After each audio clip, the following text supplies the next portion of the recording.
Est-ce qu'il vaut mieux acheter un bien avec une forte rentabilité immédiate et beaucoup de cash flow?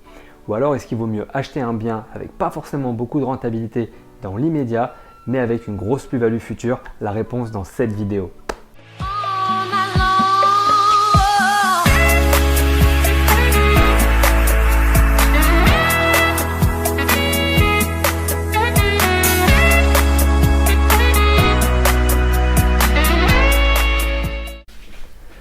Alors la fameuse question, est-ce qu'il vaut mieux que j'achète un bien qui me rapporte beaucoup tout de suite, beaucoup de cash flow, ou est-ce qu'il vaut mieux que je fasse ce qu'on appelle du patrimonial, donc un bien qui ne va pas forcément me rapporter tout de suite à l'instant T, mais qui me rapportera beaucoup finalement dans le futur. On va comparer donc deux villes, comparer deux stratégies pour voir combien l'une et l'autre vont nous rapporter.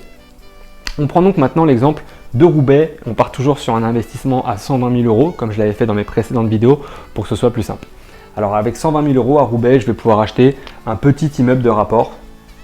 En gros, on va dire, allez, 3 appartements.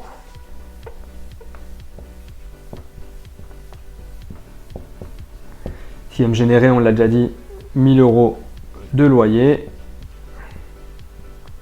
Crédit, 500 euros.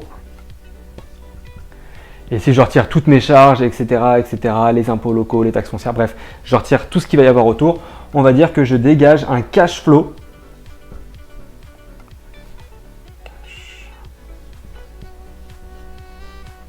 de 200 euros par mois. Si vous ne savez pas ce que c'est que le cash flow, je vous invite à voir ma précédente vidéo où je parle des termes qu'on utilise dans l'immobilier, où je parle de la rentabilité et du cash flow. C'est 200 euros par mois sur 10 ans. J'ai oublié un N. Sur 10 ans, ça va me faire en gros 24 000 euros de bénéfices. Je vais comparer rapidement ces chiffres avec Paris. Paris, on le sait, donc avec 120 000 euros, je vais l'écrire ici, 120K, avec 120 000 euros, à plus de 10 000 euros le mètre carré, Paris, je vais avoir environ 12 mètres carrés. C'est 12 mètres carrés. Le prix au mètre carré des loyers, c'est 28 euros par mètre carré. Donc, en gros, je vais pouvoir le louer, allez, 340 euros par mois. Maintenant, mettons que j'ai fait un bien qui soit joli, qui soit attractif. On va plutôt partir du principe que je vais le louer, allez, 500 euros par mois. 500 euros par mois. Je retire, donc finalement, on pourrait se dire que c'est une opération blanche parce que j'ai un crédit à 500 euros. Donc, crédit 500. Sauf qu'en réalité, il y a les autres charges. Et on va dire que ça me coûte 300 euros par mois. Donc finalement, ça voudrait dire que à Paris, finalement, tous les mois, je vais avoir un effort d'épargne à fournir de 300 euros. Alors 300 euros, c'est pas rien. Et en gros, finalement, sur 10 ans, ça va représenter 36 000 euros. Donc 36 000 euros que j'aurais sorti de mes poches. Donc d'un côté, on a Roubaix où on a plus 24 000 euros en 10 ans. Et de l'autre côté, on a Paris où on a moins 36 000 euros en 10 ans. Maintenant, on va partir sur la revente. Après 10 ans, je prends le marché de Roubaix. Marché de Roubaix, si on l'analyse en ce moment et si on suit la courbe actuelle, et bien tout simplement, on perd de l'argent. C'est-à-dire que la valeur des biens diminue dans le temps. Et les projections futures, finalement, font que le bien perdrait de la valeur. Néanmoins, on va être optimiste. On va dire que tous les ans, mon bien, il prend 1%.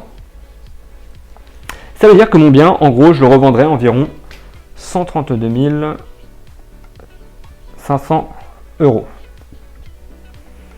Maintenant, Paris, on va prendre les projections actuelles qui sont à Paris. Paris, maintenant, depuis quelques années, ça prend 5% par an. 5% par an. Ça veut dire que si mon bien à Paris continue de prendre 5% par an et que je le garde pendant 10 ans, eh bien mon bien à Paris, je pourrais le revendre 195 500 et quelques euros. Ça veut dire quoi? Ça veut dire que Roubaix, maintenant si je fais mes calculs, sur mon bien, je vais gagner ici 12 500 euros de plus-value. Donc au total, mon bien m'aura rapporté 36 500 euros. Je ne sais pas si vous voyez bien en bas, à la limite, je vais effacer ce que j'ai déjà écrit en haut. Et je vais reprendre ici. Donc Roubaix, je vais additionner mes loyers, 24 000, plus 12,5K de la plus-value à la revente, ce qui nous fait donc un total de 36 500 € de bénéfice au total. Donc l'opération Roubaix m'aura rapporté 36 500 €.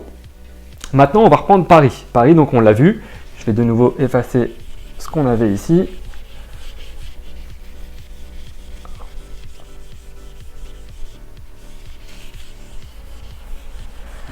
Alors, Paris, donc on l'a vu, on va revendre 195 500 €. Donc ça fait déjà 75 000 € de plus-value. 75 500 de plus-value.